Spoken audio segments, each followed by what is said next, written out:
coming up on the new year, folk. We're coming up on the New Year's. In the NBA season, that means we're getting that much closer to NBA All-Star. I still haven't heard from you, Adam Silver. You still haven't given me my budget. I need my budget so I can get you a good All-Star game going. If it sucks this year, it's on you. This is That Guy Jig Sports Podcast. I am him, JIG. Remember to subscribe, rate, and review Apple Podcast, Amazon, Spotify, or wherever you get your podcast. And remember, we are also on Instagram. That Guy Jig on Instagram. We talking NBA right now, though. Who's hot? We talking who's hot in the East. Boston Celtics, the Milwaukee Bucks, 76ers, the Miami Heat. These are my hottest teams right now out East. Boston's won 4 straight. Miami's won 4 straight. 76ers, they're on a 2-game win streak. Same with the Bucks. See, but my thing with Boston is, man, is how much points they can put up any given night. They got Porzingis, so they got a little bit of rim protection. They got some depth. Al Horford, They got, Sam Hauser. These are, those two dudes right there are great bench players. Sam Hauser can really get, he can really fill it up, man. I like this Boston Celtics starting 5. Drew Holiday, Derek White, Jason Tatum, Jaylen Brown. I mean, and Porzingis, that's probably the best starting 5 right now in the NBA as it all stands. As far as teams being healthy, we can't even count the Suns right now because we really don't know what's going on down there. The Clippers, they do have a solid starting 5. You could say, well, the Clippers are up there too for sure. But as far as even the Clippers, Porzingis is better than Zubac. You can't tell me that. So I like the Celtics, man. Hopefully they can get over the hump. This is why you bring in a Porzingis. This is why you bring in a Drew Holiday. Is so you can get over this hump that's been holding you back in the playoffs. And that way you can hopefully get to that next level of getting to an NBA championship. You can get out the Eastern Conference Finals. You can get to an NBA championship. That's what it's ultimately about for Boston. Boston hasn't had a championship in a very long time, Very long time. Since the Big Three, KG, Paul Pierce, Ray Allen, Rondo, since those days. So this is a big year for Boston. They went all in on this roster, so something's got to give. An Eastern Conference championship is not enough. They have to go to the finals.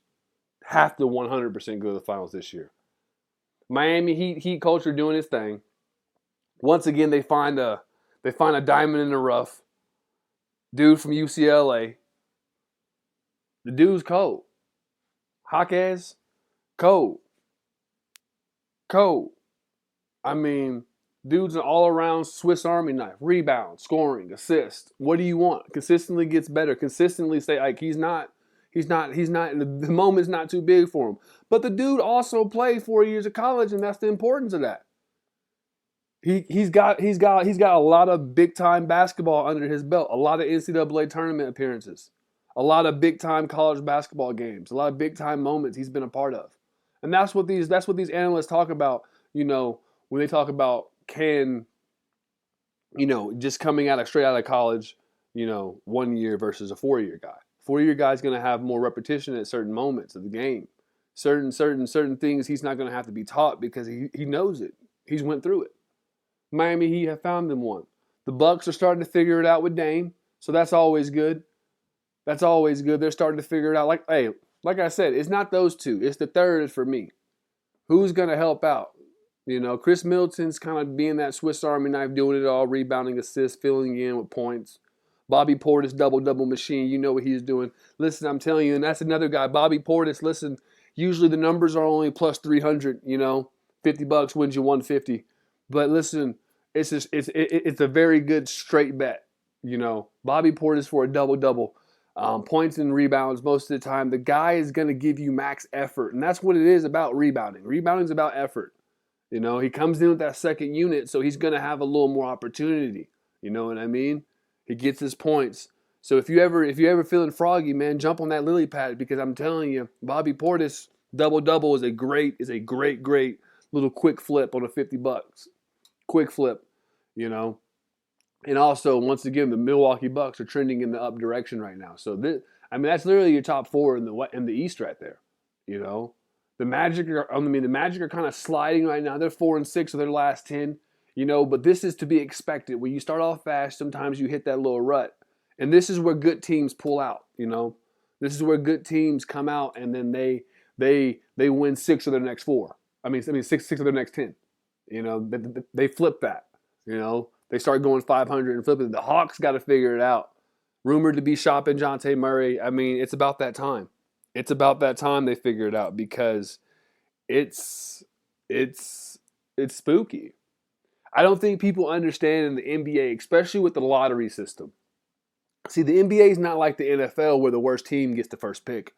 The NBA does a lottery ball system where they pick a ball out and, there's 5 teams. All the 5 worst teams, and the worst team might get the 5th pick. That sucks. So with that being said, in the NBA, that's why you see a lot more roster turnover because you're not guaranteed to get the first pick. You're not guaranteed to get the best player. So that's why I think the Hawks are going to blow it up and try to find another star to pair with Trae Young. Because at this point, that's what you got to do. You got to keep trying to find someone that's going to help him out. I'm very curious because if I'm a contender, Dejounte Murray is someone you look at. This is a guy who can get you 20. He can get you 5 and 5. And he can get you some good defense. Just not a good fit alongside another ball dominant point guard. He's ball dominant himself. He's not a spot up shooter. He's a 3-level scorer, 4-level. He can ISO. Shout out to Gilbert Arenas once again on the 5-level scoring. If you don't know, now you know. There is 5 levels of scoring. But the Nets also are in that territory where if a contender comes and tries to pick some of your players, are you going to allow that to happen? Because the Nets have talent to where, a team like the Kings, a team like Denver, a team like OKC, the Lakers, the teams like that who are competing, they might try to get one of those players. Now, the Suns are in the same boat because they can't do anything. They're, and there's rumors Kevin Durant don't even want to be there no more. Ain't that bad or something? So at this point, what are they doing? 4-6 in their last 10. They don't know if they're going to get Bradley Beal back. He has an ankle injury, back injury. What are we doing? This team is constructed to have 3 superstars on the roster. It's not constructed just to win with Kevin Durant and Devin Booker, which I find it funny because they were doing just fine before Durant got there. They blew up a perfectly fine roster, fired a perfectly fine coach, sent him to hell in Detroit Pistons. In Detroit, sorry to the city of Detroit. No disrespect, but your team is dog shit. They sent a coach of the year to Detroit. The Phoenix Suns should be cursed for that. They should never be allowed to win a championship for what they did to Monty Williams. You had him coaching 2 Hall of Famers, and now you just sent him to a 28-29 game losing streak, depending on if they lose to the Raptors today. So, if karma is real, which I tend to believe so, the Phoenix Suns are going to continue to suck. The Dallas Mavericks are right there with them, 4-6. The wheels are starting to come off a little bit. Kyrie Irving is not playing. Listen, Luka can only do so much, man. Luka can only give you so many 50-point triple-doubles, man. He's not beating any playoff team by himself. Not this year. He's not beating the Clippers by himself again. Kyrie has to get healthy, and Kyrie has to get healthy quick. The West is deep, and the West is a conference where you can't go on losing streaks for too long because there's teams at the bottom that are nipping on the heels. The Golden State Warriors are not in the play-in right now. The Memphis Grizzlies just got Ja Morant. They are not in the playoffs right now. They are 4-1 since he's been back. 4-2 overall, but since he's played, they've only lost 1 game. The other one he did not play in. But what I'm telling you is in the West, especially, you can't take these losing streaks. Houston 4-6, 3-game losing streak. I think the problem with Houston is who's their superstar. Jalen Green was supposed to be the guy. So far, he's struggling. Alperen Sengun is a beast, dog. Fred VanVleet, dog. Jabari Smith, dog. I like all of these guys. I like the cut of their jib.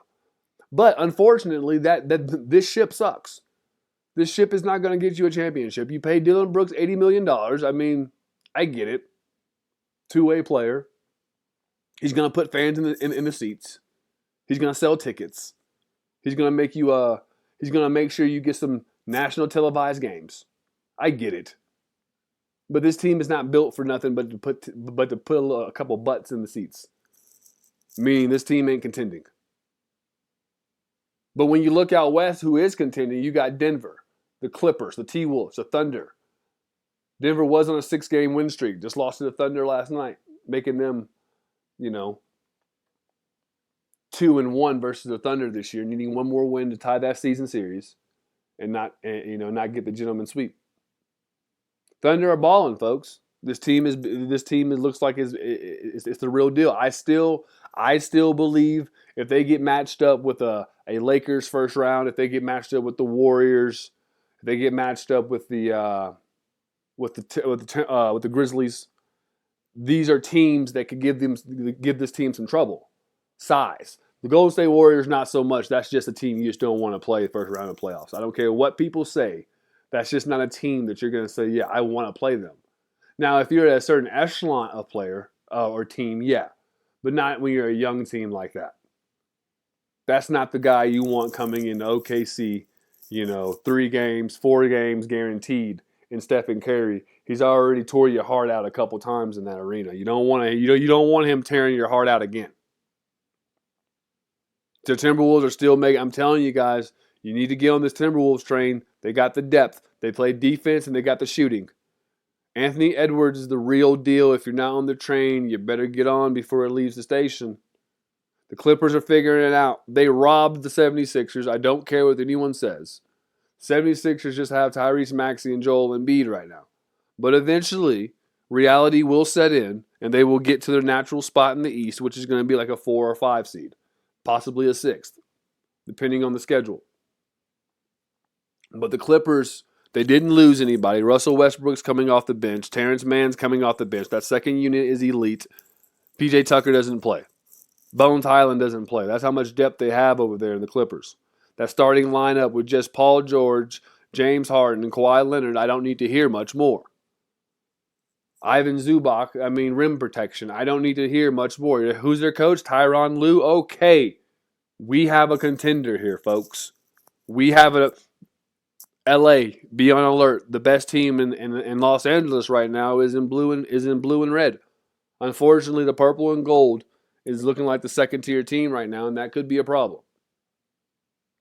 Ultimately, I think the Final Four in the West will come down to Denver, the Clippers, the T-Wolves, and the Lakers. I do think the Lakers will make a move. Like I said, the Thunder will, listen, you mark my words here. Depending on who the Thunder face first round, they will be eliminated first round of the playoffs. You heard it here first from That Guy Jig Sports Podcast, and this is him, JIG, telling you that. The Thunder will be eliminated first round depending on who their matchup is. So now we're done talking about who's hot. We're done talking about all that stuff, man. We see how the playoff picture's coming. We still got a lot more football to be played. We're not even to All-Star break yet. Adam Silver, I need my phone call by February if you do indeed want me to play an All-Star weekend. So the Sunday's matchups, we got the Lakers, Timberwolves, Raptors, Pistons, Mavs, and Warriors. Now listen, this Raptors and Pistons game is going to be interesting because the Pistons are on that losing streak. Will it get to 29 games? Raptors and Pistons, first basket. First basket, let's make some money. Raptors and Pistons, first basket, let's make some money. Now, this game is going to be a very tried game for the Pistons. They're at home. They won't have Isaiah Stewart. You'll have Jakob Poeltl and Jalen Duren jumping. First basket for this game, I like Pascal Siakam. I like Pascal Siakam first basket for that Lakers game, for the Lakers and the Timberwolves. I like Jaden McDaniels first basket. Jaden McDaniels first basket. And just for another hammer on in that game, man, there's so much double-doubles, man. I like a good double-double. I like a good double-double burger and a good double-double bet prop. Those are the type of things that get my goat. That Mavs and Warriors game, that's going to be a high-scoring affair. High-scoring affair. But I would look for Jonathan Kuminga, Derek Lively, one of those two guys to get that first basket. It's going down low. The Mavs love to throw up a little lob to Derek Lively. Remember, bet responsibly, folks. Bet responsibly. But that's what we do, man. Listen, we post our picks. We post picks on the Instagram. On That Guy Jig on Instagram, you can see some of our picks. We'll post the podcast on there. So we're all in the same loop. This is 3 of 3. This is the 3rd episode this week. You know how we do it. This is That Guy Jig Sports Podcast. I am him, JIG. The NBA season's a long one, man. It's a long season. Lots of loops and turns. Right now, we got 35, 33, 31, 30, and 30. Those are the top 5 scorers in the NBA. Embiid, Doncic, Shea, Giannis, and De'Aaron Fox. All averaging over 30. This is good basketball is what I'm telling you. There's good skills out here being used every day, and I love it, and I hope you love it.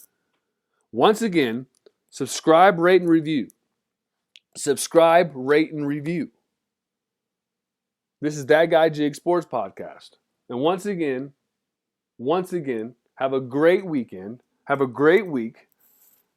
Tell a friend to tell a friend to tell a friend. And then we can all be friends. You dig? Peace.